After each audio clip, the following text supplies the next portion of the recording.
just like to help people out. And I always tell them, I'm just like, just work. Whatever you can do, if you're especially in entertainment, I mean this across entertainment, just get to a spot where you can just work. Yeah. Don't worry about, don't complain, because if you're working towards it, you'll get something, but like, just worry about getting work. And this dude just walks up, Will Smith is at a table with his whole family, and he walks right up to Will Smith. He's like, Will, let me get a picture. No. Will takes a picture with him, and then like 20 minutes later, that dude gets fired. I watched him, they walked him off set. No. I'll never forget, he had the alien makeup on and everything. I always tell my friends when they're like, every once in a while, they get a little stoned or they get drunk, and they're like, I'd take Mike Tyson now. And I'm like, no, you can't take a man that says on a podcast, God chose you for this. Anybody who says God chose you to hurt people, don't fuck with them.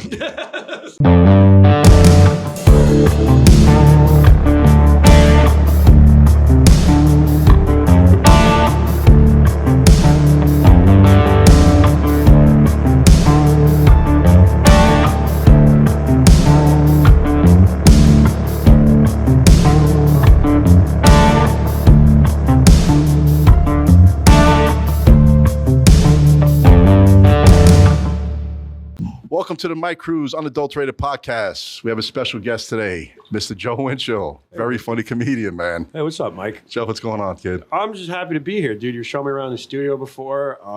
This place is fucking cool, dude. Like this is the most professional podcast I've ever been on, and you've only done a couple episodes. Usually, I appreciate that. You've seen mine, and I'm usually anytime I do anybody else's, we're usually in a basement or something like that. So it's cool that you're doing this with such a cool space, man. Yo, let me tell you something. You were a big part of this, putting this together. We saw your podcast. You had Jason on there. Yeah. And I was so fucking intrigued. But I was like, holy shit, man. Where'd you guys film that? Chris's basement. Chris is right in Chris's living room. Your producer that you got here. Yeah. He's it's just an aesthetic. Sometimes the couch just works, man. Sometimes people try to glitz up a lot of shit, and they're like, make it too busy. But podcast is conversation, so just having two people on a couch, bullshit, is kind of the perfect setting, Yeah. And I appreciate that, Mike. That means a lot coming from you because you're kind of an entrepreneurial mind ever since I knew you. So yeah, you're man, always, cool. You're always working on something. Yeah, man, always. I got to shake and bake. I know, dude. I get it, man. I'm getting old, man. Why podcasting, if you don't mind me asking? I tell you what happened. Yeah. This is a funny story. So when we built this room basically was going to be built to rent out, to be a podcast studio beyond the boroughs. It still does that. Yeah.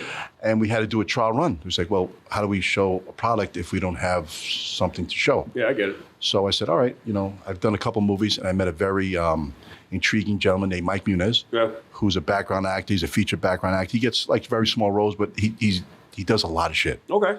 Hey, man, working is working, Exactly. And I started talking to him, and I felt like he had such a unique story. I said, hey, you know what? Since I did my first movie with him, why not let him do the first podcast? Yeah, that's cool. And we did it. We filmed, and we all walked out. We saw at the end of the result, like, that's pretty cool. Yeah. Came out pretty sick. And then we just said, fuck it, let's keep going with it. That's usually how this shit happens, man. People try it out, and it's almost like it's like weirdly addicting in a way, because it's like it's so much fun to just sit there and bullshit with somebody. Yeah. And then especially when you know what you're doing and you have capable people and you're making a good product and everything, it's so much fun to just sit there and bullshit. Yeah. It's like underrated in a lot of ways and everything. And you got to see like Chris, he does your show. Yeah, he does of our course. show. The kid's dedicated. He fucking loves doing this shit. You pick up the phone, he picks up the phone, he calls you back. Yeah. He's right there with the whole thing. It's a whole process, a whole team, I keep saying. I'll jerk off Chris for a little bit. He's the best. I tell him all the time. Everybody always asks. It's like, well, what do you do? Edit? I like this. I'm like, dude, I'm nothing without Chris. Like, I'm talent, and Chris sees that I wanted. So I wanted to do something a few years back, and he just said, just come over and record. Yeah. And that was it. We just tried a couple things, and then after that, I was like, fuck it. Do you really want to do this? And he goes, yeah. And I go, okay, it's your funeral. But like, it was. It's been so much fun. We're at, what are we at? 69 episodes with Millennial Stoner, Chris. Yeah, almost 69 comes out next week. Wow. Yeah, people are like, you haven't hit 100 yet, and we're like, no, because we have to take hiatuses. And Chris produces another show for a mutual friend of ours, and he works for you guys as well. So it's sort of like we're gonna get it, but it's fun, dude. I love doing that show. How long you been doing it for, Joe? How long? 2 years almost now, Chris. 2 years, 3. Just about 2. 2 years, yeah. Wow, 2 years. shit, and it's been so much fun. It's one of the things that keeps me afloat with everything because, comedy, doing stand-up comedy, it's so up and down. Yeah. But, you kind of, with podcasting, you kind of get this little base that you can also use sort of the stuff you learn stand-up. Yeah. That, I see that. I started doing the acting stuff again, and it helps. Yeah. It definitely helps, man, because, you're not acting, but you're interacting with someone on a basis and pretty close, and you're talking with them. And, I enjoy doing it. And like I said, your podcast was a big thing for us to do here. Oh, yeah, man. I appreciate that. I know you got that movie. Yeah, I got a movie. Working on, man. We've been working on it. It's called Fear the Reaper. Fear the Reaper. Yeah, or Awaken the Reaper. Awaken the Reaper. It's Awaken the Reaper. Okay. It used to be called Fear the Reaper. Now it's called Awaken the Reaper. I'm sorry, it's been fucking 2 years. We've been filming this. Is it 2 years? Yeah, it's an indie film, so it takes a little time to film it. Yeah. You got a hell of a cinematographer, and my friend Dave, who's directing it, Dave Campfield. I met him like a decade ago, and he was developing this script, and he was just like, do you want to be a part of this? And I go, yeah, sure. Like, I'm freaking, I was like 25 at the time. And I was like, yeah, movie? Yeah, whatever, I'll do it. I think I'm Jack Nicholson.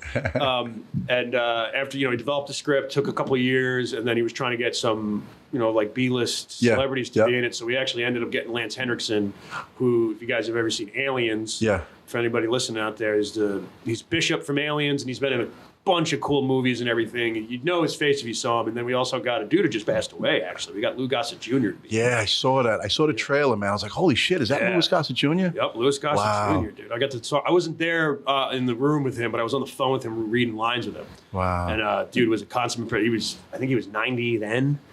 And he was I'm like, dude, I love Iron Eagle. I want to say that so bad and all. But he was a consummate professional, still got it, doesn't miss a beat. It's crazy when you see older actors like that, they can still do it, It's so wild. I just saw Al Pacino, a picture him the other day. Yeah.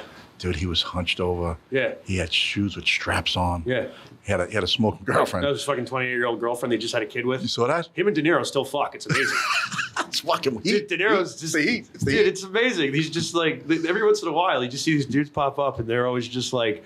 It's on their third wife, who's like literally like more than half their age. And I'm just like, look at Bobby. Still got it. Yeah, no, just had a fucking kid. He's 80 years old. Who, De Niro? I think De Niro just had a kid. No way. I swear to God, he's like 75 or something, but he just had another kid. Pacino's got another kid with whatever that model is he hangs out with. Jesus. God bless him, man. Yeah, I don't know how. I mean, I have enough trouble getting laid as a regular person. Fucking sucks, dude. I got the money, man. Dude, I know. I got to get rich. Then I can date a fuck. Then I can, when I'm 50, I can date a 20-year-old. Who says money don't buy happiness? They're fucking lying. Never been to Brazil. But like, you're to Brazil. Oh shit, man. But yeah, the movie's good. The movie's is really neat. Like I said, he developed a script. Originally, it was this sort of like almost sort of, and he won't be upset that I said this because we've talked about this a lot, and the movie's so different from where it is now. But it was sort of a baseline horror thriller film. And I saw that. And then he sort of personalized it more with everything. He kind of put more into it, put a little more gravitas in it. Sent me a couple versions of the script. I was like, this is neat. Like, are we going to do this version? He goes, yeah. And he developed it to where it is now. And we got maybe just a handful of scenes to shoot. It's just tough getting everybody to, it's, you know how, I mean, you on big sets, I remember when I was doing extra work in the city, you walk around and you're like, look at all these fucking moving parts. Like it's not, there's the extras and there's the DPs and then there's usually 5 or 6 camera guys depending on what kind of shoot they're doing. And then there's the director and then there's just all the other production people, the costume, everybody's running around doing stuff and it's crazy, dude. Yeah. So when anybody that can get this accomplished on any level, like you deserve a fucking pat in the back because it's insanity. It's a lot of work. It's a lot of work. Yeah, but if you enjoy it, it's some of the funnest stuff you could possibly do. Can I tell you something? I saw the trailer. Ahead. I saw the trailer. I was like, yo, that looks fucking sick, man. Yeah. I saw the part you get pushed out of the door. Yep. That's sick, man. I had to do that like. So what's your part? Can you get I can what you play? What do you play in the movie? The movie's about this character named Keith Lamont. Okay. Who through a series of events, sort of a dude, got depression, not really where he wants to be in his life, cycles and anxiety. He ends up screwing up, getting arrested for like weed or whatever like that, has to do like, the cocktail college thing, like do a support group through that. Meets this girl in the support group who's like this manic pixie girl. Okay. And she ends up, he has like a thing for her, but she like randomly disappears. And he's got to find out why. And as he's finding it out, he realizes that other people from the support group are also disappearing. And he doesn't really know why. So he's trying to figure it like what the connection is between everything. Wow. So that's basically the story of it. And I play the character of Keith. Yeah. Wow. I play the lead in it, which is a lot of it's a lot of backbreaking work. It's a lot. I've had to run in. I did like 2 weeks ago we just shot actually, and they built this rain machine. Really? It was like fucking 40 degrees out and I'm just running through the rain. And I admit, it was late at night and I went to the director. I'm like, I got 3 more in me. And I'm fucking going home, dude. But I always ask him. I always make sure. I'm like, did you get the shot you wanted? Because if he says he doesn't get the shot, I'll run back out there. Yeah. I just like to be respected as an actor. Yo, but can I tell you, that fucking trailer looks so right? good. Y'all, it looks fucking excellent, man. Justin Perez cut that together. He's, wow. Talented individual. Dave. Yeah, he's the guy who shot it. It's him and Dave. They work, the cinematographer and the directors, Dave Canfield and Justin Perez, the cinematographer. They work very well together. The same eye. Yeah. Because there's always squabbles on set, but it's unavoidable. It's like any job you're going to have. But like, we get the work that gets done. You look at it. Yeah. You know, like you ever like done like anything, and then like they ever show you, hey, I want to show you how you look in this. Yeah, like, yeah. Holy shit, that's that was fucking cool, dude. It's so different. I'm asking 30 questions. How do you get it to look like that? Yeah. What is this stuff? How does the lights? Because they'll set up a shot all day for like just like 3 minutes. You know, for like a 3-minute shot, and it'll look so good. It's the difference between making a good movie and a shitty movie. Yeah, I agree. Lighting and all that shit. I keep saying like everyone on a set is like I keep saying Transformer. They play a different part, and that part makes the whole movie move. Yeah, yeah, it's so pretty wild, man. Fun to do that shit too. It's pretty wild. And you did what do you do? Extra work, and you do little bit parts and everything. Yeah, bit parts, extra work, man. Some stuntman shit. Yeah, I know you do a little stuntman. Yeah, Stuntman Mike. Stuntman Mike. I know. Is there a movie coming out called Stuntman? What's that? Oh, Fall Guy. Fall Guy. Ryan Gosling. I saw that. Being cool in Ryan Gosling. That's where you're at in your career, when you just get to be a cool guy in movies. Play a cool movie too. It looks. I mean, I'll go check it out. I'll watch because I fucking love film and movies and everything. So I'll watch anything. That's a remake. That was actually from I think it was in the 70s or 80s. I used to watch it as a kid called The Fall Guy. I feel like he was a stuntman. I feel like that was a Peter O'Toole movie. Was it? I think Peter O'Toole played the director in the original. Okay. Way back. I'm fucking acting deep dive, fucking old British actor. Yeah. But in the 70s, it was like the story. Peter O'Toole, yeah. Yeah. I think it is a remake because I believe it was called The Fall Guy. So you can check that out too. Yeah. So how's the comedy stuff going, man? Where you at? What are you doing? Where's your main place? Is usually in the Hamptons? It's Governors. You go back. So there's a place out in the Hamptons called Sticks and Stones Comedy Club. Okay. It just opened up last year, and they're going into their next year right now. It's sort of an upstart by this woman named Abby Russell, who's phenomenal. She's great to have out in the East End because we don't have a lot of comedy. Like out in Nassau, they've got the Governors, and there's a man named James that runs all that and everything. Great guy. But there's nothing out east. So Abby kind of like came in and just people have been starting to get the comedy itch out there. Wow, good stuff. You know, there's little bars pop up here and there. I've been asked to produce a few shows out there too. But she's making she's bringing out names from the city, like Sherrod Small. We're gonna have Carmen Lynch there this summer actually. It's so much fun, man. Like I'm lucky to get to do this on any level. Yeah. You know, just where I'm at, like whatever basement level I'm at right now doing it. But I get to do it, and I get paid, not a whole lot, but I get paid to do it, which is a great thing. And you enjoy doing it. And you love doing it. Dude, I get to meet the fucking coolest people. Man. Like it's working with comedians and we're like a lot like feral cats with certain people, like with normal people, because you never know. Yeah. But like but amongst other comedians, the community's just so cool. Yeah. You know, like if you like a city comedian will go out of their way to be like, oh, you're a comedian, like oh shit, let me just say what's up to you. Like it's crazy and I'm very thankful for it. It's fun too. It's also maddening, and I think I'm going to kill myself in 2 months. But I'm just kidding. It's just you got to get up and do it. I just telling Chris the amount of shit that I forget sometimes. And thank God I have good friends because I'm supposed to do a college show on Friday that I forgot about and found out about again today. Rob White, my friend comedian, texted me and he goes, "You're going to come to the shop and just ride with me?" And I go, oh, yeah, I'll be there. Like, I got to do like 200-person college show on Friday. I can't remember Get out of here. Places, But I'm usually out in Southampton, Sticks and Stones. I got to be at McGuire's Comedy Club for Terry McNeely's birthday show on the 20th. That's the 9:30 show. That's at McGuire's, which is a sister club of Governors in Levittown. Is that in Bohemia? Yes. Okay. It's down off Vets. It's off Vets, Yep, I've been there before. Yeah, it's been there for a while. It's right behind a McDonald's. Yep. That's a great. I gotta be there this week, and that's a great space. I like that space. That's a nice spot. A lot of fun. It's very simple. It's just a club with the bar and everything like that. But yeah, that's usually where I am. And then I'm on bar shows all over the island. So I always tell people if you see a poster with my face on it, just come in and check it out.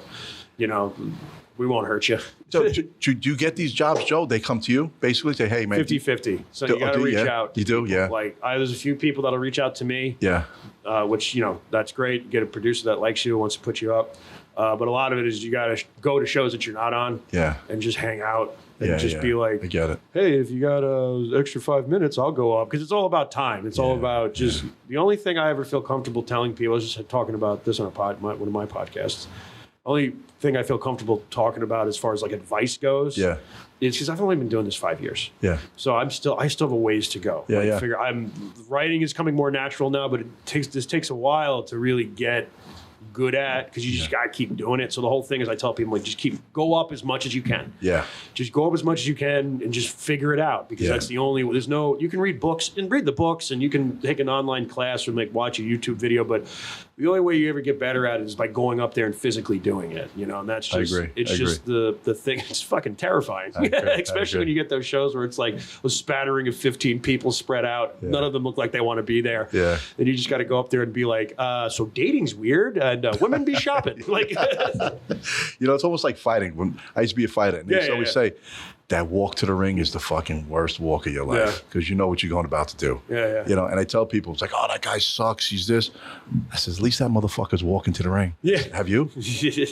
Have you? Then don't say a fucking word. There's so many parallels, because comedy and like that shit, because it's a lot of like, or like with combat sports, like people who fight for a living, you're always going to a different town to do something. It's always for a day. Pro wrestling too. Like pro wrestlers, same kind of grind. You know what I mean? It's like, it's very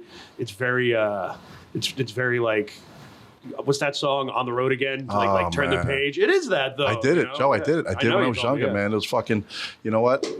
You're on the road, you're beating up your body, and you want to do it. It's a dream. Yeah. It was a dream of mine. Listen, I wanted to be Hulk Hogan. I wanted to be fucking Sergeant Slaughter. But go do it.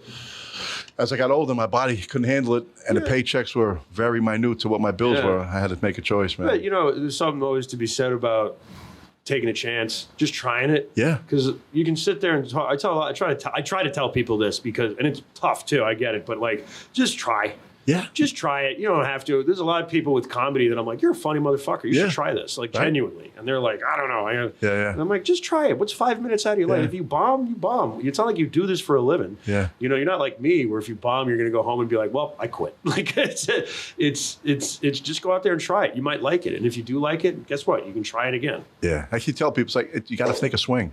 Yeah. How you can hit the ball if you don't swing? Yeah, exactly. You got to try. And I understand that's a scary thing for people sometimes. Yeah.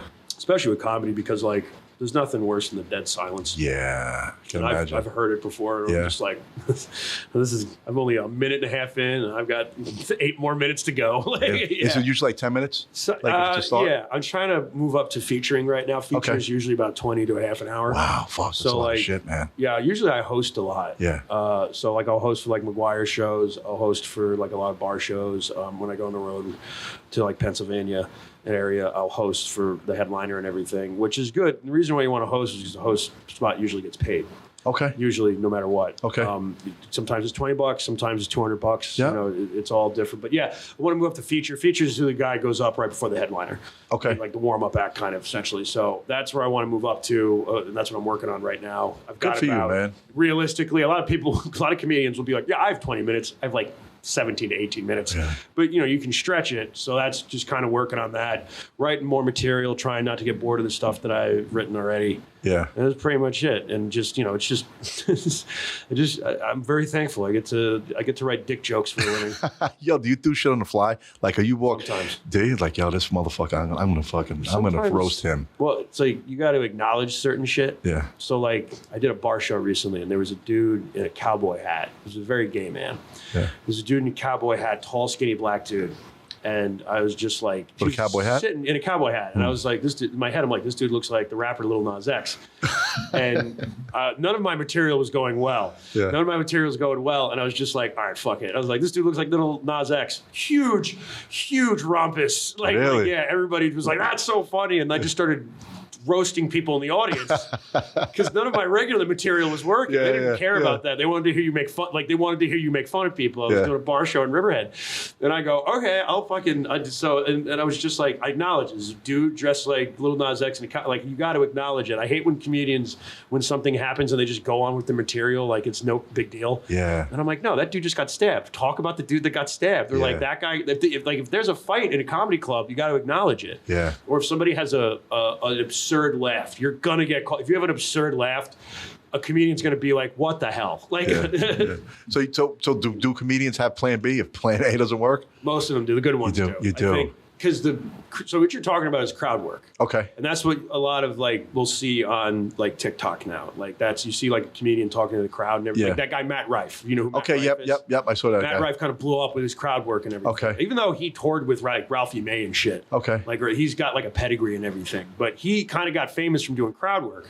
And it's good and it's bad because good for Matt Rife. I'm happy for anybody that does this, that gets acknowledged. Even if I don't listen to their material all the time, like they're doing the same shit we are. Yeah. But with Matt Rife, it was only ever crowd work. I didn't hear a single, I didn't know what a joke of his was because he basically had all these crowd work videos and they were great for him, but it kind of hurt some aspects of comedy a little bit, I think, because now people see that because everybody's on Instagram and TikTok and they're like, oh, that's what comedy is. I'm going to go there and I'm going to heckle the guy because that's that. And I'm like, no, because they think they're helping. Yeah. And I'm like, you're not helping, you crazy bitch. Shut up. Like it's people just, they really do think. I've had some bad hecklers, man. Really? Yeah. I had some 2 drunk old ladies one time in Southampton. Old ladies? Yeah. There was one lady's birthday and I was hosting the show, and one of the things you do as the host is you got to warm the crowd up, get them on your side, like just kind of like keep the energy up and everything. So it was her birthday, and she's 70, and I'm like, all right, I'll get the whole crowd to sing happy birthday. So just get them on my side, just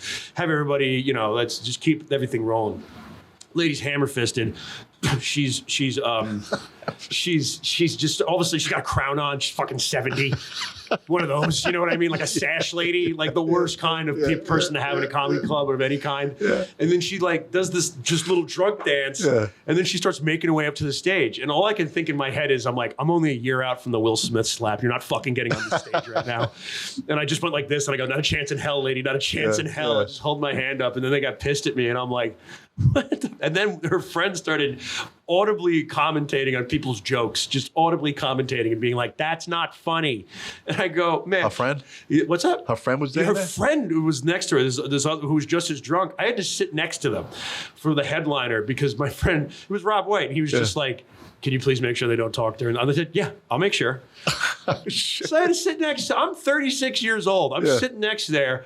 I'm half drunk because that was a long night. And I'm just sitting there and I'm like, I didn't say anything to him, but like the one lady just stared at me and I stared back at her and I go, what do you want? And she goes, we're going to leave. And I'm like, please leave. Leave. No one wants you here. Yeah. And like the people behind me was like, yes, leave. I'm like, shut up for Christ's sakes. Like, just be quiet. Like be quiet or leave. Like I don't know why you're acting. You're using talk to text. Yeah. Like just using talk to text in the middle of it. Tell Janice we'll be there at 8:30. I don't give a fuck about Janice. Yeah. Stop yelling about it. Yeah. You guys got a fucking tough job, man. Like you said. I guess then there's some heckles that are just great. they make the show, right? They make part of the show. I talked about this on a podcast recently, but it's a great story of I was doing a show at the Giggle Room. I was doing a show for Terry McNeely. Where's the Giggle Room? Where's that? That's Levittown. That's the main location. Governor's in Levittown. Oh, it's called the Giggle Room? The small room. Like, you know how in the Comedy Store, there's like the big room and the belly room? Yes. So Governor's, there's the main room and then there's the Giggle Room, which sits like 80 people. I never knew that. Okay. They just renovated it. It's nice. Fits more people now. It's not as cramped as it used to be. Yeah. But we were doing a show in there and there was like one of those egotistical comedians was in there and there was a regular that came in, like one of the dudes that regularly works the club and was asking for a guest spot. Terry knows him and Terry was like, yeah, put so-and-so up. And I had to go to the lady. I'm like, hey, I just want you to know you're not getting bumped, whatever. Like, this person is just going to go before you or whatever, or after you if you prefer. It's like, well, you shouldn't put them after me because I don't think they can follow me. Oh, I heard that on your podcast. Yeah. I heard that. I heard you say that. She proceeds to bomb when she goes up there. Get the fuck out of here. And then she had some joke about like, yeah, that was a bad date. And then some dude in the back just yells, bad set. Oh.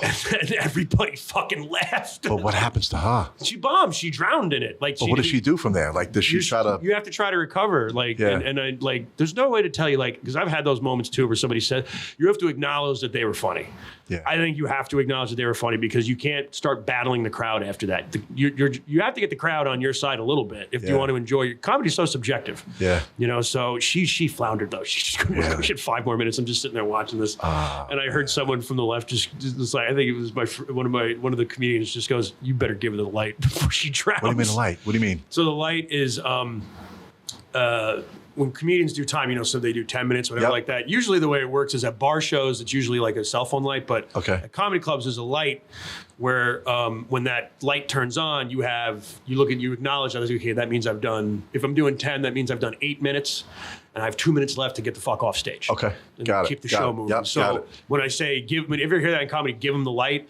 It's give them the light so they get the fuck off stage. That's usually how they know. Okay, I've got a minute or 2 minutes left. Like the way I work it is, if I'm hosting a show, I'll go up to each comedian and be like, "You're doing 10 minutes. I'm going to give you light at 8, 9." Yeah. Some people would say, "Give me light at 5," because they'll have like a bunch of little bits and they'll have like a 5-minute bit. Wow. So they know they can do that much. Wow. So I never knew that. That's how that works. Yeah. Now, let me say, so if someone's fucking bombing bad, Yeah.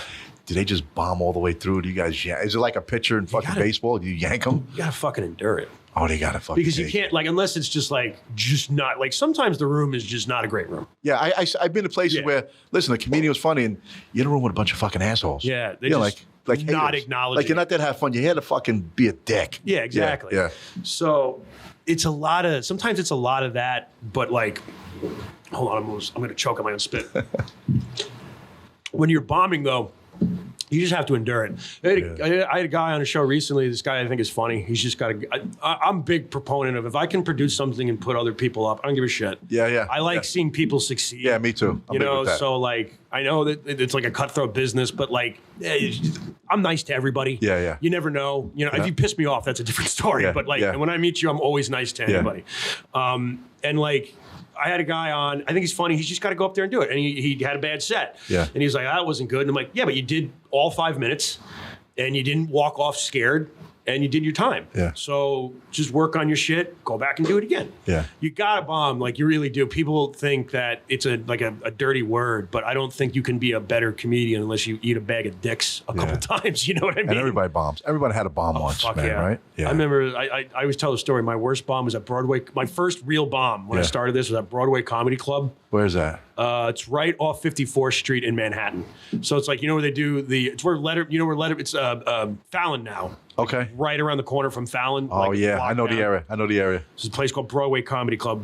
One of the first times I did a city show, I just fucking, there wasn't just a bag of dicks. It was like a shopping cart full of dicks I ate. It was bad. And, how long was the set? It was like 8 minutes of hell. How long did it feel like? It felt like an eternity.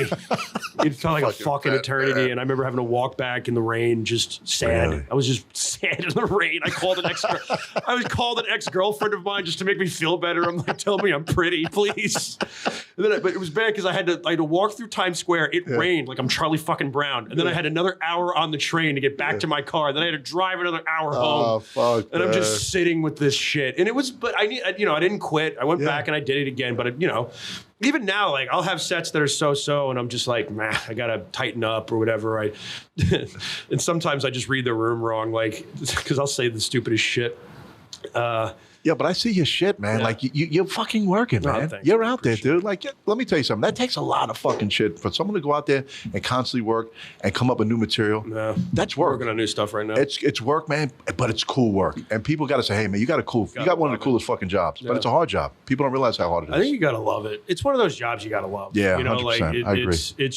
It's just one of those things where if you don't love it, it's never going to be anything for you. But if you put effort into it, like, you may never be a millionaire. I mean, I don't do this to be a millionaire. I really don't. I don't think that's possible for me at this point in my life. But I think I can, get to a point where I'm working very steadily with it. Listen, never say never, man. Yeah. That's what I keep saying. Don't say never. Well, I like to have low expectations, so I'm always surprised. I understand. I get it. But yeah, it's just, you just got, because you got to put effort into it. It's a creativeness, right? Yeah. Nobody became a good painter just because they were born and knew how to paint. You know what I mean? Like, it took time to figure out what all this shit meant. So no one, I know this is, again, dick and fart jokes, but if you want to be good at telling dick and fart jokes, you got to keep doing it, Yeah. It's like Kung Fu, people can learn a different martial art a different way. There's a million different ways. Same thing with comedy. Do you write shit down, Joe? Dude, like, if you have an idea, do you have like a pad with you, like, fuck it, man. Like, I write down, I use my phone, even though, like, there's like a lot of comedians will be like, put the pipe down, like, just write it on paper, make it tangible, because once it's on paper, it's real. Yeah. You know what I mean? And on here, it's like in the internet ether. But I use this app on my phone. Yeah. And it organizes everything. So I write it. Yeah. So I write. Oh, good shit. So this is all stuff I'm working on. Good for you, man. And, you just do it. You just fucking keep doing it. And whatever stupid little joke you think of in your head, I've learned, just write it down. Yeah. No matter how bad you think it is, just write it down and then go try it at an open mic or try it at a show. Yeah. Because that's the only way that you're going to figure out if it works or not. Yeah, I agree. So now, the whole comedy scene now. Yeah.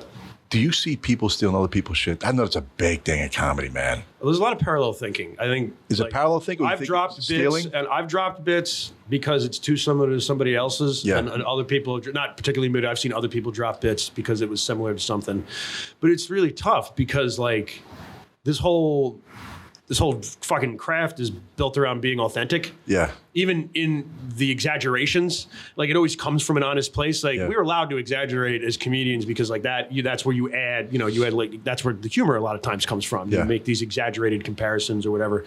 But like it's such a something built around being authentic. You know what I mean? Like I think like it takes a while. That's why it takes a while to get good at. That's why it takes 10 years to find your voice or whatever, because comedy is so fucking subjective and it's always different for everybody. You really that's why you gotta work at it so much to kind of like be authentic. And the stealing of the jokes thing is like, you want to be authentic. You want to be known, at least I do. I want to be known for the stuff that I come up with, which I've seen people, there's a story that I know one dude just stole a joke in front of a guy. Really? Like went up after him and like did the exact same thing. It's a friend of mine. I'm not gonna say any names. I don't want anybody to get in trouble. But told me about it, and I'm a very chill guy. Yeah. I never. But that's one of those. I am one of those guys where I'm like, that's a fucking sin. It's a sin. Yeah. And I told him, I was just like, you're lucky I wasn't there. I would have punched him in the dick. Like, because I don't know. Like, people work hard on their shit, and this is a tough thing to do. Why would you try to take that away from them? Yeah. So it's and there's parallel thinking. If there's parallel thinking, all you got to do is go up to the comedian and be like, "Hey, I got this bit about soap dish or laundry detergent, and I know you got a similar one. Dude, let me just read it to you. If you don't want me to do it, because I guess you technically had it first. And most of the time, it's not even different. The only thing that's the same about it is it happens to be about a detergent. And it's a gentleman thing to do. It's exactly. The right thing. It's a guy thing to do, man. And that's what's great about the community, because everybody will do that. Like I've had people text me asking me, it's like, do you do a bit about this? And I go, oh, no, I don't. And he's like, oh no, I thought you did. Okay, fine. Oh wow. And cool. I think that's what it is. It's just communicate and don't don't assume. Also, if you think it's similar, just ask anyway. Because if you think it is, then hey, I just want you to know, I heard you had this bit. Just do it. Don't. Because like I'm just big. I was like, just don't steal. Yeah. Don't steal. People work hard on their shit. Like don't steal from people. Don't take food off people's plates. Now, comedians, do you think like you other comedians do you guys use life experiences, or is it some of it like it's like kind of made up some stuff? Everybody's different. I tend to write about a lot of stuff that happens to me.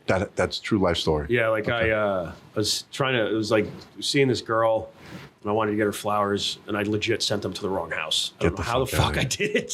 I don't know how the fuck I did it. It's the most embarrassing thing ever, but I like took that, and I was like, all right, so the way that I did it, I guess a little inside baseball here, the way that I was trying to come up with like a punch to this that's funny.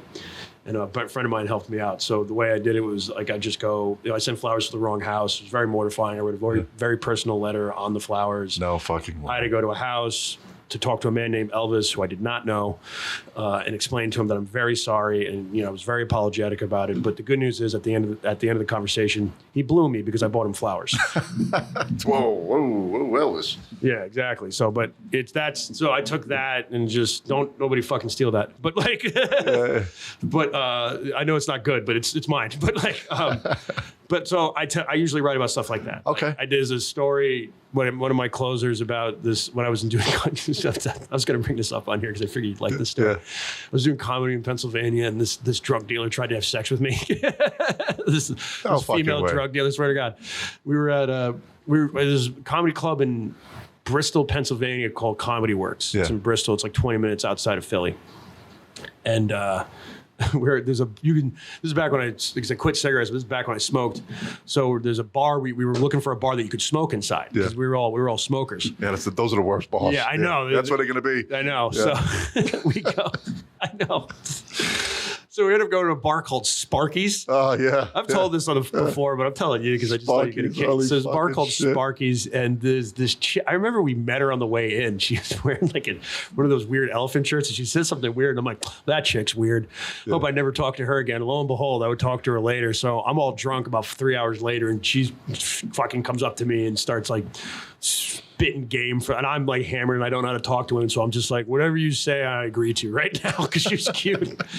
And then I found out when I got into her car that she's like, she dealt meth to a person out her window. And I'm like, oh no, like, are you going to shoot up in front of me now? Like, I don't know if I'm ready for this. Man. But then the comedian in me is like, if you don't do this, then you won't have you need the story. Joke. You need the story. It's a good story. It's the worst. I will do things just for the story. Yeah. Somebody asked me, it's like, would you go to a P. Diddy party? And I go, I mean, for the story, right? Like, I would go for the story just to be like, I can talk about it. You know, I might have before, but now I'm gonna. Yeah, I know. Yeah. But like, yeah. So I was in Pennsylvania. I get into this girl's car, and it's just like, and she was like ready. She was like, I'm gonna get a hotel. I'm gonna fucking bang your brains out. And I'm like, this is all stuff that I'm for, I guess, right now. Just don't shoot me up with heroin. And like, we get to the hotel, and I'll never forget this. I shortened the joke, but like the way it actually happened is I get to the fucking motel. It was a Red Roof Inn, just to put icing on the cake. Jesus. And which you can't smoke in anymore. It's hilarious. So I go in, I get a room, and I'm like, before I got it, she was like, I'll pay for the room since you bought a bunch of drinks. I'm like, whatever, cool. Wow. And she goes, and I look at the corner of my eye, I'm like, I think that's a cop car down there. I'm like, whatever, I'm sure it's fine. She also drove like a maniac the whole way there. I was like, I'm gonna die. She was driving fucking, and I'm like, and I didn't have any identification on me, and I didn't have I think I had my phone, which was like half charged, but I didn't have my wallet. Yeah. It was in the room I was in the other hotel that I was staying the comedians at, and I was just like, if I die, they're not even gonna know who the fuck I am. Like, they're gonna scrape me off the road. It's gonna take 3 days to figure out who the hamburger meat off the side of the road is. Yeah. And but like, again, I get there, and I remember I get a room, and I thought I saw a cop car out of the corner of my eye, and I'm like, whatever, I'm about to get laid. Who cares? I have tunnel vision now. Yeah. And I walk out, and for record, she was cute for a drug dealer. So it was. I walk out, and she's fucking being arrested by by the cops. Yeah, like I remember thinking, like, going out to the car, and I go, yeah, this is a fucking police. Like, I got in the car, and I go, hey, I think we should walk to the room because that cop car is over there, blah, blah, blah. And she goes, all right, don't freak me out, but we'll walk over there. And all of a sudden I turn, and like a ninja, the cop's there, and I go, cool. Like, this is... They arrested her right there? They arrested her right there. They couldn't arrest me because they're like, you staying in this hotel? And I go, yeah, I am.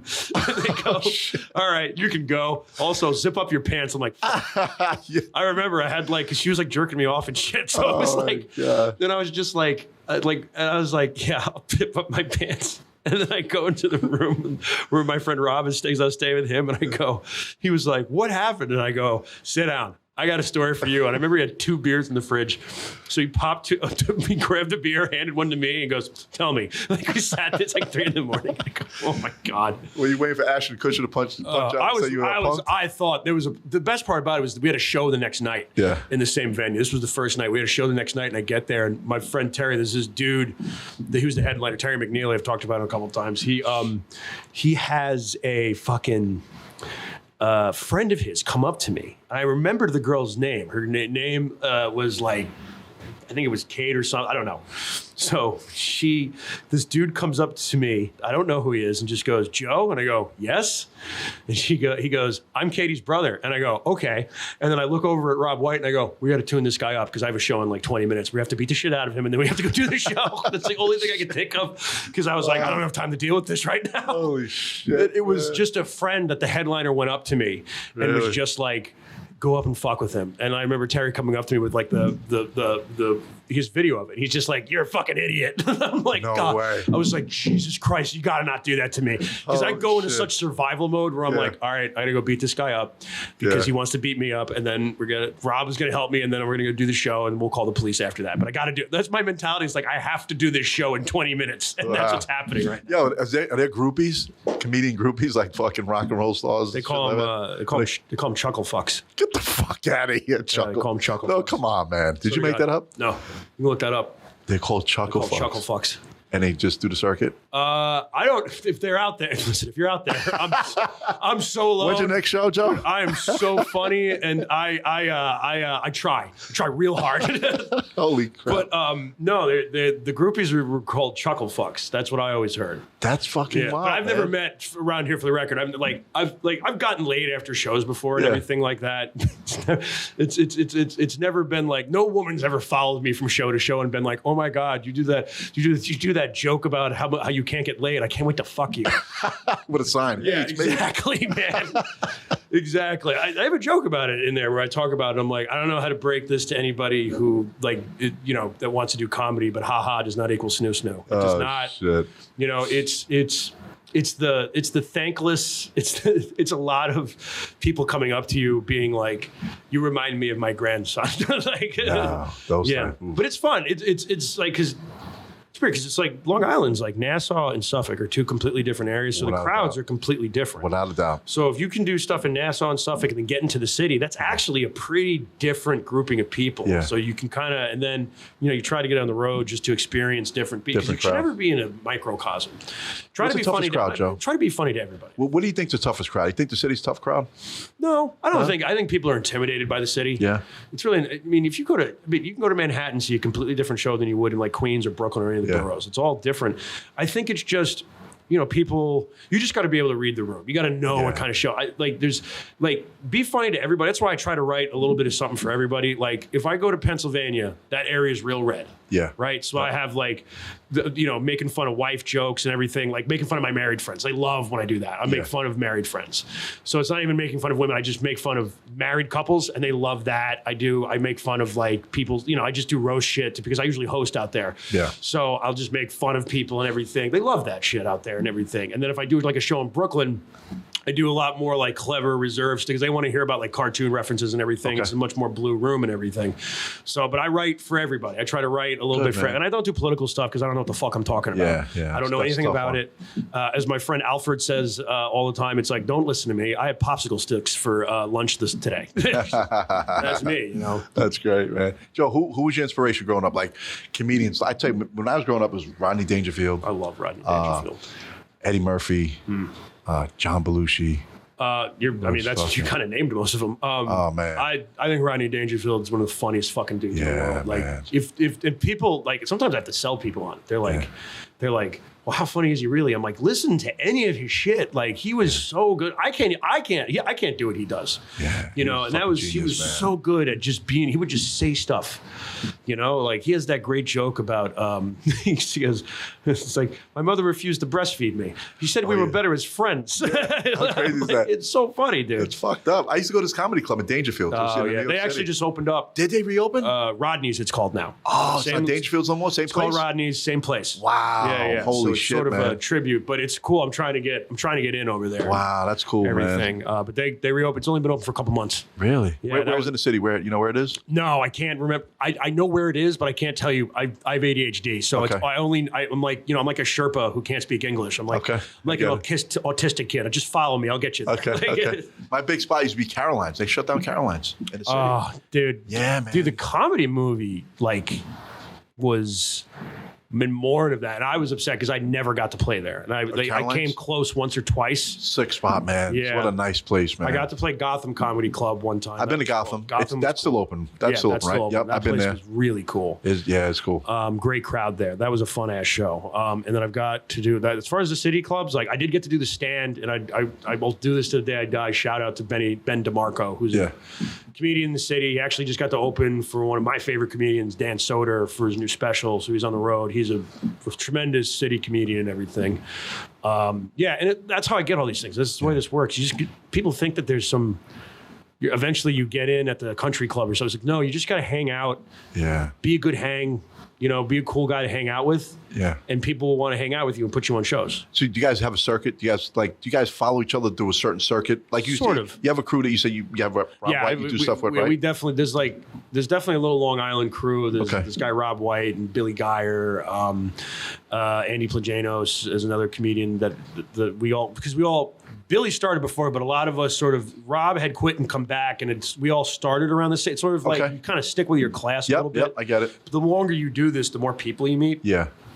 So like I have like a Nassau crew, like shout out to like Brendan Ryan and Adult Babies podcast. He's a Nassau comedian, Christian Hahn and all those guys, and Chris Trotta. There's a lot of really different type of comedians. There's a lot of like all these guys are like deep fans of comedy, and they're all very different. And it's one of the reasons I like that crew a lot is because, you know, it's tough because a lot of them don't get up in some of the clubs like in Manhattan and everything like that and like around here because, you know, there is a bit of, you know, there is just a lot of, you got to really hang out a lot and there's people that have been working at Governor's for a long time and everything that, you know, get to work there. So you got to hang out, you got to wait around, you got to just kind of get to know people and everything. So yeah, I see that. I see it's Long Island's a pretty strong comedy scene. I saw I was watching Joe Rogan the other day, and he talked about the Long Island comedy scene. Oh, yeah. He brought up Governors. So many more places. Isn't that crazy? Yeah, he brought up Governors. I was like, holy shit, man, wow. I think there was a place called Chuckles and Mineola they were talking about, I think, or something like that. I don't know. You can look it up. There used to be a club out in Southampton that, Seinfeld would go out there and run all the material. Really? Like for the longest time, there was a club out in the Southampton area, and he would go out there. I think in the '80s and some of the '90s, and then it was like a big deal to like, you know, it was like a thing. And then I don't know what happened. I think sometimes comedy comes in waves. Yeah.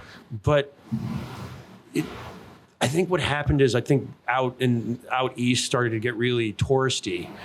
And you would think, but touristy, like, it was all restaurants and everything. Like I said, in the last 2 years, they've been sort of exploring more comedy out there. It's a great idea. It's the fucking Hamptons. Is it? Well, that's what I mean. And because nobody wants to see the same Billy Joel cover band over and over again. 100%. I agree. When I heard comedy out there, it's like, there's comedy in the Hamptons? Yeah. When Chris told me, it's like, you got to be fucking kidding me. Yeah, it's just, I didn't know that.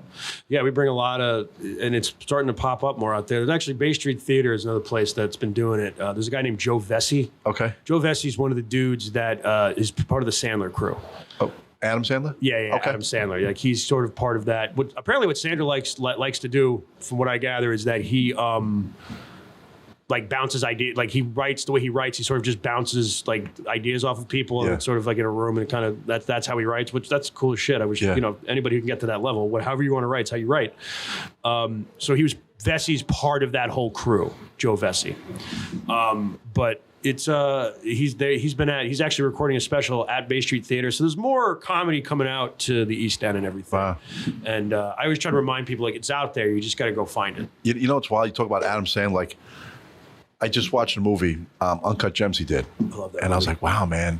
You know, it's pretty wild because you usually see him, you know, playing Happy Gilmore and those things. And then he does this. I'm like, holy fucking shit. It's there. I feel like he got a lot, like, that was his movie that really proved that he could act. Uncut Gems. Yeah. Without a doubt. 100%. Because he had kind of done some stuff, and I was always a Sandler fan, and I was like, and what's great about that movie is he kind of gets to be funny in it too. Yeah. But he gets, there's also this like sort of darkness to the movie as well. Yeah.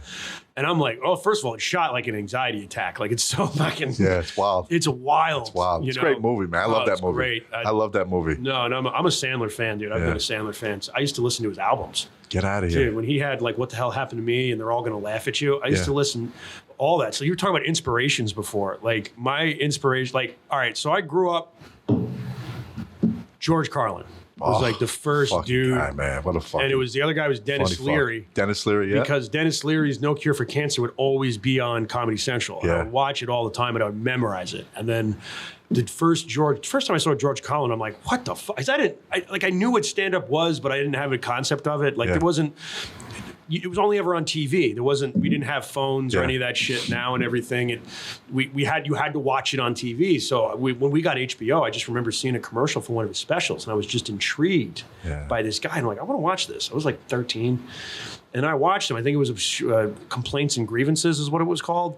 And I watched the whole thing. I'm like, this is the funniest dude I've ever seen in my entire life. Like I was rolling on the floor laughing because it was just his demeanor and everything. Even if I didn't know what he was talking about, he himself was funny. Yeah, I saw Rob. I remember as a kid, right? HBO, you say HBO? Yeah. So you couldn't watch rated R movies till after 8 o'clock. Exactly. Yeah. So I would wait till after 8 o'clock and I saw Robin Williams. Yeah. So now I'm used to seeing him as Mork and Ork. Mork and York, whatever's Mork and Ork. But he did Mork and Mindy, was it? Yeah, Mork and Mindy. Mork and Mindy. And then I see him being this fucking crazy comedian cursing. Talking about doing drugs and everything like that. Holy fuck, man. It blew my mind. As a kid, I'm like, is this Mork? Yeah. It's fuck. It was Robin Williams and he killed it. He was such a funny motherfucker. And like through that, I found Eddie Murphy, who forget like it. Raw and Delirious are like two of the greatest specials ever. Like You think so? In your book? But like it really, I think like Raw still holds the record for highest box office, like with inflation and everything. Yeah. I think Eddie Murphy still holds that record for Raw specifically, because those were huge. Yeah. And like so Eddie Murphy and like, because Eddie Murphy, I was like, I've never seen a stand up, but like I'd seen like Beverly Hills Cop. So I was like, oh, cool. And then I watched that. And I'm like, this is the funniest thing I've ever seen. This is great. So it was those guys. And that just, after that, just opened up the floodgates of like, I was always a fan of comedy. I did the acting thing for a while. I think the reason why I ended up gravitating towards comedy was because I really like being myself. Yeah. I really like just kind of going up there and being myself. And I like making people laugh. Yeah. I just genuinely like, why I do it. I genuinely like, I like escapism in comedy. I think it's a good thing. I think if someone's having a shitty day and if I can make them laugh about the fact that I was jerking off and it was weird and that makes them laugh, then I consider that a success, you know? I remember Jason telling me he did a movie, Men in Black. I did. Is that it? When I was doing extra work in the city. Okay. The biggest payday I got was Men in Black 3. Was an alien? I was several aliens. Were you? Yeah, I actually was on the cover of a magazine because they took me. So do you know who Rick Baker is? No. So Rick Baker is the dude. He was an effects artist, and he did.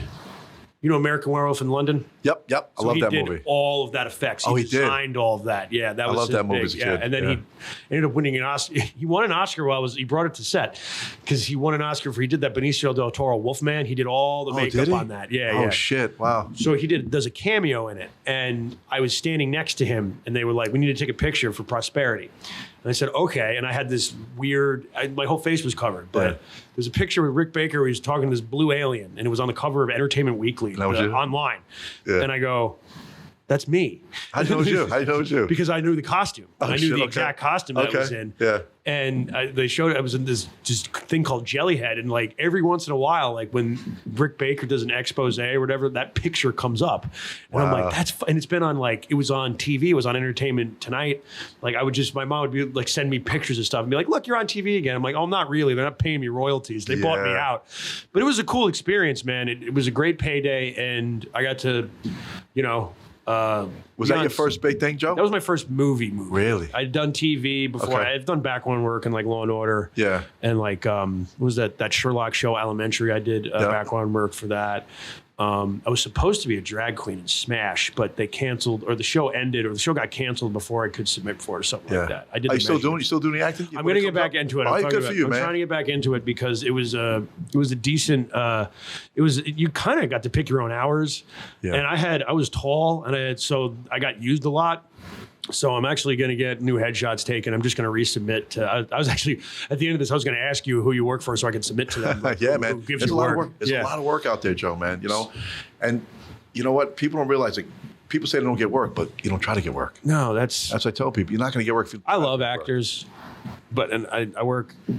Sometimes I'll work with a lot of young. I spent most of my life studying Shakespeare, so like every once in a while I'll get a text message from like a young actor, and they'll be like, "Hey, can I ask you a few questions about?" And like, listen, I like to help out people. It's anything. I'm not saying that I'm fucking Richard Burton over here or anything like that. I just like to help people out, and I always tell them I'm just like, just work, whatever you can do. If you're especially in entertainment, I mean this across entertainment, just get to a spot where you can just work. Yeah. Don't worry about, don't complain, because if you're working towards it, you'll get something, but like, just worry about getting work. Yeah. Whatever it is, because then you can just say I'm a working actor, which is really all anybody wants to say. Yeah, that's it. You just want to pay your bills with this shit. It's very possible. You just got to be able to take the jobs. It's hurry up and wait on set all the time. You stand around a lot. So it's not like it's backbreaking labor. You know what I mean? Yeah. It's fun and you can make some money doing it. And if you have a unique look, like actually I was saying that's why you probably good, because you have a very unique look. I didn't know that until I started applying, and then I got a part, and I said I gotta ask the director and the AD how they picked me. And the guy told me, he goes, listen, I was in Greece. Yeah. I went to an art gallery, and there was multi-million-dollar art pieces for sale. And I remember looking at this one Greek guy. He had a bald head, gray beard, neck tattoo, hand tattoo. He goes, so when you submit for the part, he goes, I just fucking hit. Yeah. You got it. And I said, really? He goes, yeah. He goes, you'd be fucking surprised. I was like, wow, I thought that was going to hurt me. He goes, no, it didn't hurt you. That definitely helped you. Well, because I think people like are so worried about, like, I call it high work. Yeah. You know, when you get to a level and you get to be like a Ryan Reynolds, if you will, or something like that, you know, and I think you just have to remember, like, beyond those people, like, there's 1,000 jobs even as a performer, where, like, again, you have a unique look. Yeah. So it's like someone sees you, it's like, you never know what a director's thinking. Yeah. You know, it's like, well, that's the guy. That's what I think is this businessman or owner of a company or a drug dealer or a gang leader or a father or an alt father or something like you fit so many of these things, especially because there's so much fucking content out there. There's so many different, every network has their own streaming platform. They're all producing their own shows. It's not like how it was in, like, even the early 2000s when it was like a lot of stuff was just under the same banner. Now there's, like, everybody's producing something, and they need actors and they need people, and, like, they need background people. Joe, it's so fucking wild. Like the Apple streaming shit, the Hulus, the fucking Pluto. Every time I see something, I'm like, what is that? And then, like, oh, it's streaming on this, it's that, it's this. I'm like, what the fuck, man? There's Tubi, there's so many different, and they're all making this stuff. And, you know, some of it's obviously, you know, California, some of it's, I know Austin, Texas is becoming a big, and Texas itself is becoming a big mecca for the arts. Yeah. So, you know, but, like, a lot of stuff is shot in New York. A lot of stuff is shot in New Jersey. A lot of stuff is shot in the tri-state area. Like, go do it, you know? Like, it's a lot of stuff is shot on Long Island, too. Yeah. They shot part of the Avengers movie out in Long Island. It's fucking soundstage in Bethpage, I think it was. Oh, at the Grumman? At Grumman. That's a stage now. Yeah, Grumman. I think it is. Yeah. Yeah. But, like, if I always tell people, I'm like, listen, we all have stars in our eyes. Yeah. But, like, and I never want to extinguish those stars. I know that's a little queefy, but but the main thing is just get in and work. I think, like, that's my driving force in comedy. I'm like, just keep doing it. Yeah. I got one agency that actually contacts me all the time now. Yeah. And, hey, you available? I'm like, yeah. Like, let me look. I was like, yeah, I'm available for that. Hell yeah. Dude. Yeah. Yeah, man, I'm in. What it is. I'm fucking in, man. You know, so. You know, my brother-in-law's been a big inspiration. Like, my brother-in-law. That's good. Did they tell you, like, my brother-in-law just did, he was in Equalizer 2 with Denzel. Oh, I didn't know that. He's the one who tried to kill Denzel in the backseat. Oh, that's him? That's my brother-in-law. And he just did Roadhouse. Oh, who was he in Roadhouse? He's the one fighting Jake Gyllenhaal in the cage. When he's, like, flashing back to his, that's like, my brother-in-law. Yeah. My brother's a retired UFC fighter. And it's funny because, you know, when I see him, he goes, how's it going? I says, listen, man, I'm trying. He goes, listen. He goes, man, you know how many people come up to me and say, hey, you know, get me in, get this. He's like, I can't get you in. You got to fucking work. You have to try. Yeah. And, you know, and I was like, he goes, you doing it? I said, yeah, I'm trying. He goes, yo, I see you trying. He goes, yo, and I'm fucking proud of you, man. Yeah, I was like, it was fucking good shit to hear that from him. You know, he helps me, like, with auditions. He gives me advice, you know, how to look in the camera with the lighting and everything. Yeah. I didn't know. My first audition I had to do, I was like, I don't know how to fucking do it. Exactly. And it's tough because nobody's really in a room. And it used to be you had to go to a room and be in the room with people, which was always good. Yeah. Now you got to send in a tape. And that's I think it takes away something, in all honesty. I think it's better when you can be in the room. I like, listen, the first one I ever did, I had to go to New York City. It was the Beth something studio in New York City. And it was like there was a whole bunch of glass rooms. Yeah. And there was a camera, director, AD, and the other lady reading the other part. Yeah. And you just stand there like, okay, what's your name? I say, hey, Mike Cruz. I'm from Long Island, New York. I'm reading for the part of Billy Bob Thornton. Yeah. You know, like, okay, action. You know, blah, blah, blah. And read the lines. It was pretty awkward. I kind of like the thing at home a little easier. Yeah. But I definitely see the feel of when you go into the city, it's a different feel. Yeah. When you do the audition, man. It adds something to it because there's like it lacks empathy a little bit when you send in a tape. I think you're always going to get a better sense of people too. Yeah. From a director's standpoint, producers, casting director. I think you have a better sense of people when they're in the room with you. I agree. Because I feel like there's got to be more than enough occasions when they pick somebody and they show up and they're like, it's just not what I thought it was going to be. You know, I say that too. I was like, what if this ain't the fucking right guy? Just because something he did worked on that occasion, but now they're face to face director. This might not be what they really want. I think some people also just audition well. Yeah. You know, some people are just really good at auditioning and, like, that's kind of it. There's no kind of growth beyond that. Because when you're an actor, like, let's say you get, like, you submit something, somebody submits for something and it's like a pretty not like a lead character, but like a sizable part. Yeah. You know, and then all of a sudden through it, you'd be like, well, he's just doing what he did in the audition. He's not growing. It's like, oh, he's really good at auditioning. I've actually met a few people like that. They are a great auditioner. In business, we call it, they interview good, but they suck as an employee. Yeah, exactly. I've had that with people in my business. People can talk their way in the door. And sometimes that matters more in a lot of ways. But I also feel like there's a more emphasis on talent lately. Yeah. I feel like for a while it was like you didn't really have to be that talented. Yeah. But I feel like once people figure out you're a one-trick pony, they tend to push you away. They're like, I'm over this. You know, it's like in comedy, that's a lot of like there's podcast people. Yeah. Like people who just do podcasts, they'll be like, oh, they can do comedy. And then like once people go see it, they're like, this is just a podcast. Yeah. And they're like, well, this is okay. Like I'm not going to see this person live. So they fill the room one night, but then after that, it's just the same thing over and over again. So you might as well just watch the podcast. There's no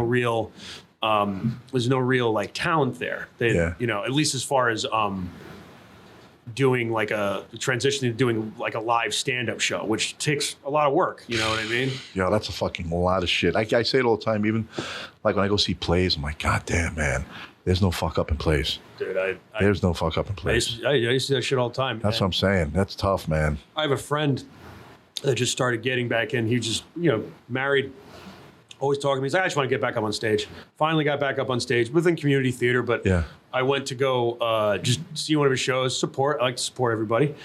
And even I was looking at it, I'm like, I'm glad I don't have to do this anymore. Was it tough? It was just a gambit. It's just like you fucking run and you don't stop running until you hit a wall. Yeah. Like that's it. That's doing theater is just like it's great because and I think that's why I like live stand-up so much because there's parallels there. I like being in front of a live audience. Yeah. But I like interacting with the audience. Yeah. So as opposed to kind of the fourth wall in theater, but it's a marathon, man. Like my buddy was so shot and he's lost weight doing this. And Has he? Good for him. How's he feel? He's lost weight. Is he enjoying it? Yeah, he's the best. And good, man. So like, that's what I mean. But it's like, it's such a different beast. You know, when you want to I always tell people, I'm like, if you do film, so it's not like doing theater. I tell a lot of people that do theater and they're like, I want to do film. I'm like, listen, this is the only thing I can tell you. It's not the same. Don't go in with that because you go into a theater, it's almost like it's a little more like what you said, like when you hear the bell ring, because it's go time. You get to the theater, you put your costume on, and all of a sudden you're like, there's like 500 people out there, and they're all staring at me, and then the fear sets in, and then you just go out and do it. That's it. You just go out and do it. So, but I think with film, it's a lot more reserved, and you kind of have to like, you're going to sit around for a while, even if you do have lines. We're going to get to them later. We're going to do it. And you might not get to them on all that day. Yeah. How crazy is that? Dude, I was explaining that. I did a fan film Friday the 13th for this guy, and I'll plug it. It's called Victim No More. It's great. Yeah. Is it out? Is it out, Joe? It's out. You can find it on YouTube. Just type in Victim No More, directed by Bobby Heckman. I get murdered by Jason in it. It's so much fun. So there was the girl who played my girlfriend. She was new to it. She had just started doing it, and tremendous actress actually.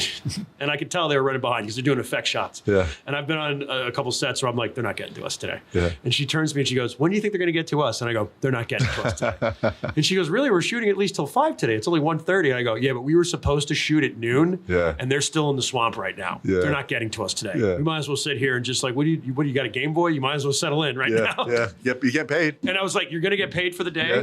But I told him, I told her, I was like, it's hurry up and wait. And there are days where they might not get to your stuff. So you kind of get paid to sit around. Yeah. You know, that's just what it is. That's how this stuff works. And making movies and all this stuff, there's so many moving parts. People do not realize it. People think that just pick up and shoot. No, it's so complicated, even on an indie level. I worked on a show, Gladiator, and yeah, that's right. There was a guy I played in an inmate. I played an inmate with him, and he had a pretty big role in there.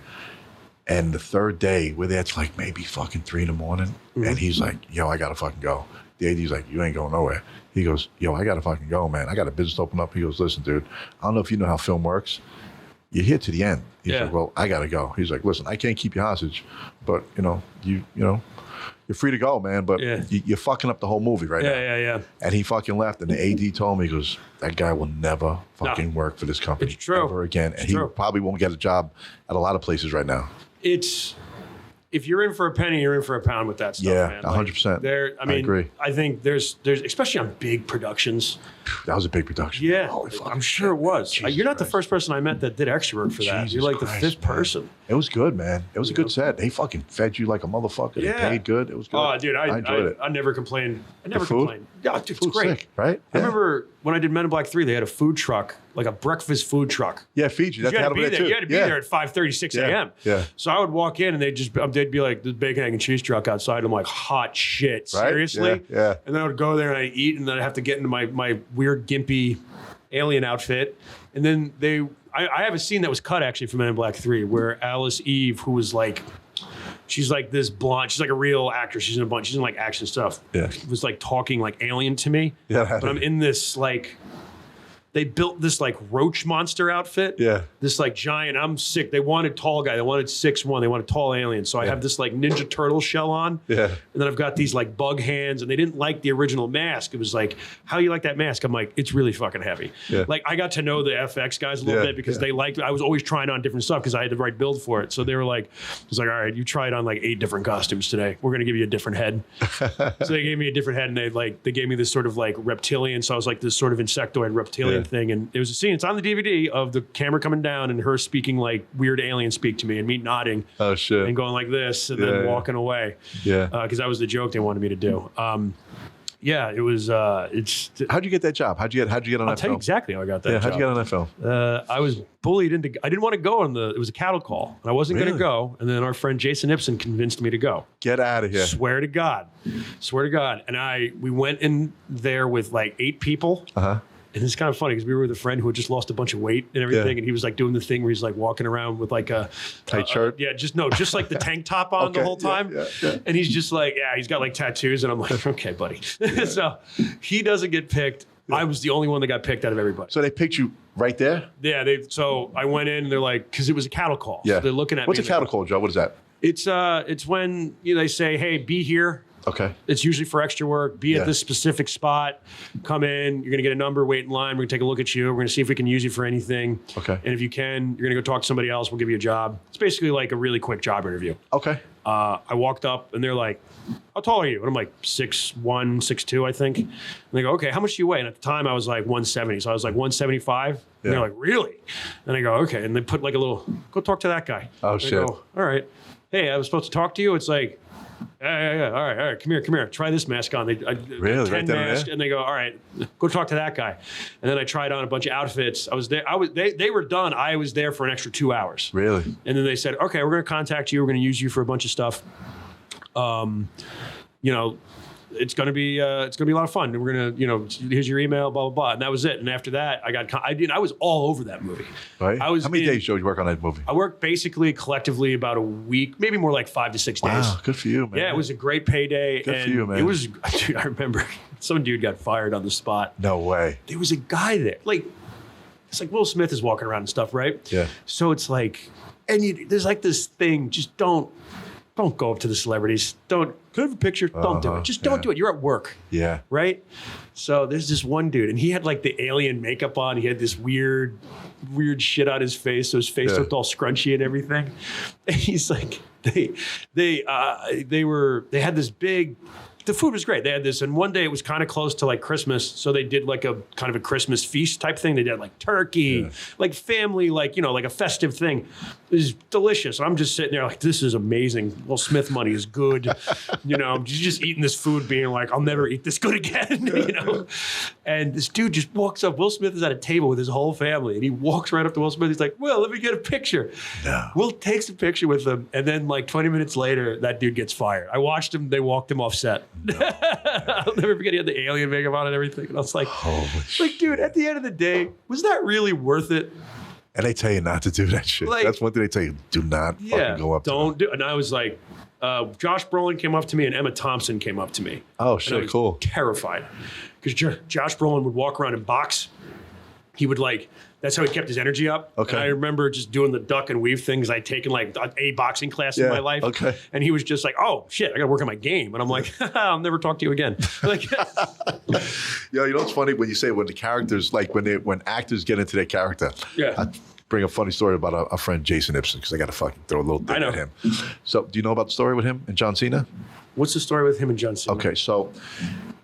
Wait. Maybe. Go ahead. I get contacted. I had a motorcycle dealership, Champion Motorsports. I remember that. And Polaris contacted me. Hey, we need a ATV for Stone Cold Steve Austin. For the show. For Monday Night Raw. Yeah. I said, hey, man, no problem. The guy, Ellis Edwards, he's a stunt coordinator. He's actually a stunt coordinator. Were you cheesy? Were you like, oh, hell yeah? But I was like, oh, hell yeah. Oh, hell yeah. So I can't help it. So Ellis like, hey, could you get me a black Sportsman 800? I said, yeah, man, I get it down. He goes, do me a favor. Get there 12 o'clock.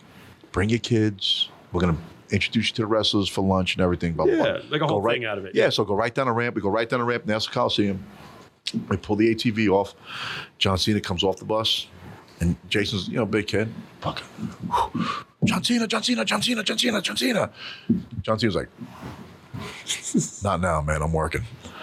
Fucking Jay looked like he was holding a fucking dead kitten. He walks up. I said, hey, man, what happened? He's like, yo, that guy's a fucking dick, man. Yeah, he told me that. And I go, hey, did you ever think that maybe yelling his name 300 times may have annoyed him just a little bit? But then, can I tell you something? But then after we went lunch, we had lunch. Yeah. And, fucking John Cena's a fucking stand-up guy, man. That's what I always heard about that guy. He walked up right to Jason and said, hey, man, I just want to apologize, man. I was working. I just don't know hard feelings.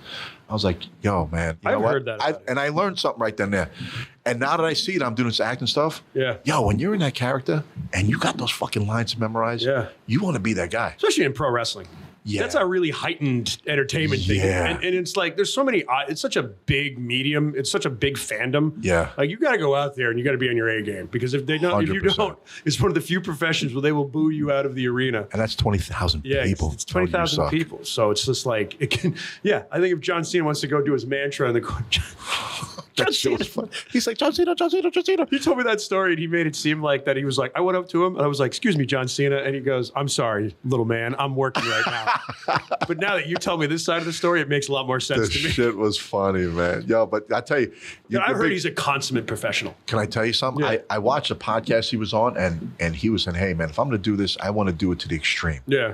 I want to be the best. Yeah. And they said he's a perfectionist. Yeah. I watched one or two of his reality shows. I think it was when he was still with the WWE, he had I think it was Total Divas or something. Yeah, I remember. Yeah. The reason I watched it because they were showing his house. One of the girls that was on it, or he was engaged. Yeah, they were showing his house, and he was pretty meticulous with his rules in his house. Yeah. I was like, people were like, oh, that's fucked up. I was like, that's not fucked up. That's his house, man. Yeah, like, that's his house. That's how he is. And he's a kid that grew up in Boston and everything like that. And he ended up becoming one of the biggest superstars in the history of the professional wrestling business. And they were going to cut him. Yeah. You know that, right? They were going to cut him, Before he did that fucking thing with Angle, when he smacked the shit out of Kurt Angle, he said ruthless aggression. Yeah. He was about to get cut because it's like, hey, man, what are you bringing to the table? Yeah, exactly. He was getting cut. Like Colby Covington. You watch UFC? Oh, yeah. UFC?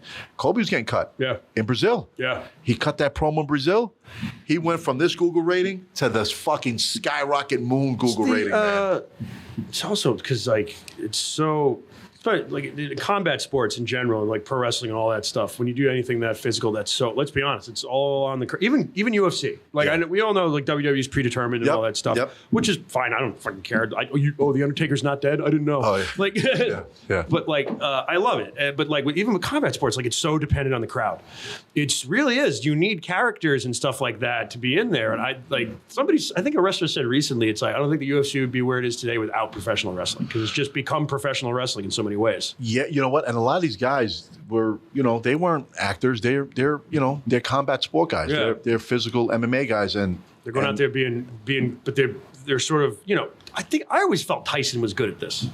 I always felt Tyson, like when he knew about, he knew how to sell tickets at one, you know what I mean, in his career. Like I think towards the end, he learned a little bit. Like he had to become a little bit like about theatrics. Yeah, he started, getting crazy on stage, started saying a little wild shit, because I think when he lost, his manager and his father passed away. That was a big, I'm a Tyson fanatic. You saw the change in Mike Tyson. You did, yeah. Customato said, hey, man, this is, he's very special, but we have to keep him special that way, because there was another side to him. There's darkness. There's that darkness there. And listen, man, I'm a fucking Mike Tyson fucking huge fan, man. To me, he's the greatest ever, and he's going down as the greatest to me. He's one of those dudes where if I've been fortunate enough to meet a lot of celebrities, like Very rarely do I get starstruck. Yeah. That's one of the dudes that I'd be You met him? You met him? I've never met him. Yeah. I always said if I did, I wouldn't know what to say. Because I remember, like, my dad was a Mike Tyson fan. I remember he always was like, Mike Tyson's he's a killer. Like, he would show me all this stuff, and I'm like, dude, Mike Tyson rules. I just became a fan of the dude in general. Yeah. Too, because I was like, not only is he probably one of the best dudes to ever lace up a pair of gloves. Yeah.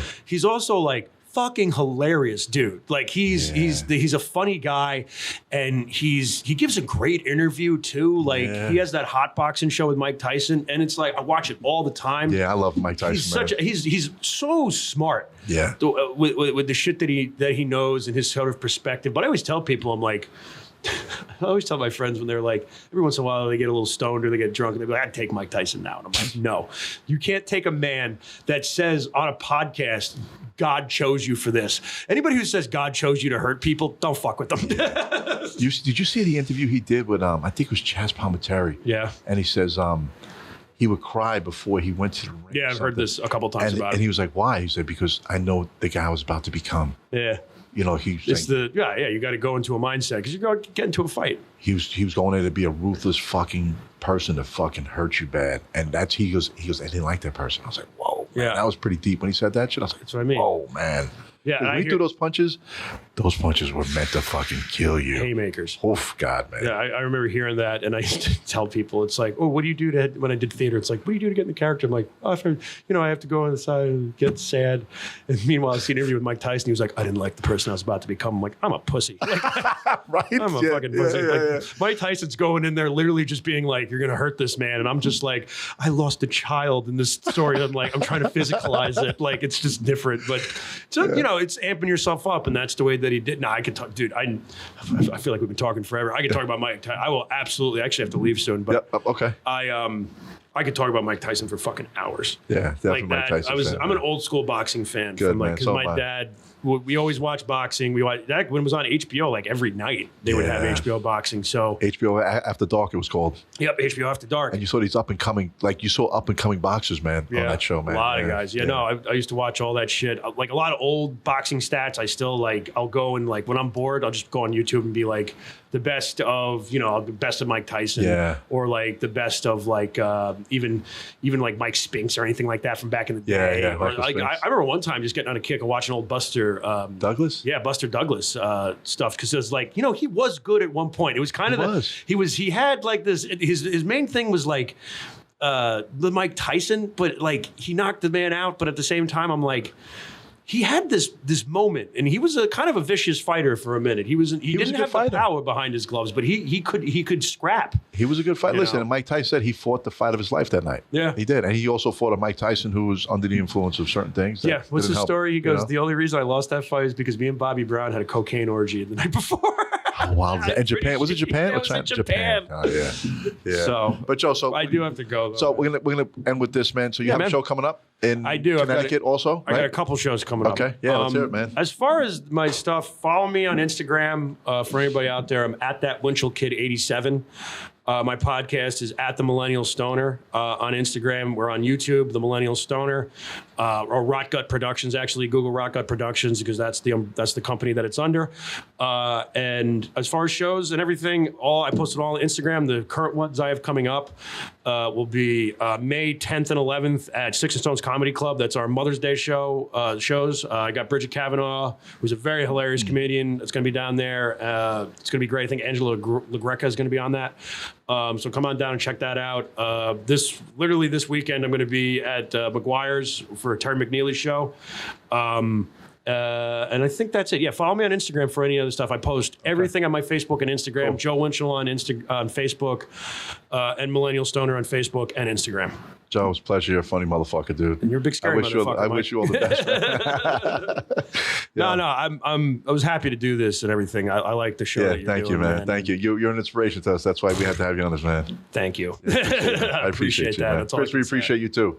I love you, Chris. And Jason, go fuck yourself.